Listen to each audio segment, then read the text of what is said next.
ভাই ভাই আপনার শরীরে জ্বর উঠছে? না ভাই কে রে? যে কাজটা শুন যে ও না বিড়ি খাইছেন? বিড়ি কেন না দে ওন কেন্দ্র দেয় ভাই যখন যাইব কয়জন? 2 জন 300 টাকা 600 টাকা দিবেন। তাই মে 100 100 200 টাকা বাড়া তাহলে 600 চাইন হেরে।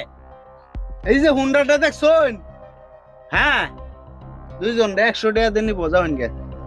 ভাই এটা তো হুঁটারি বালা। হ্যাঁ হেঁটে দেখে। আচ্ছা ভাই ধন্যবাদ। এ ভাই হ্যাঁ কেন্দ্র দাম যাইব জান দিব ভাড়া কত? 50 50 100 টাকা। আয়ো কি বোট ভাই আমার ভাড়া আগে দিল ভাই। ভাড়া দালান লাগবো? হ্যাঁ ভাড়া জানি নেবো। ভাড়া মে তো সাথে লই আই এই ধর। এই ফুলা তুমি মোবাইল লই আছে গা? ভাই দৌড়ো ফুলো রে।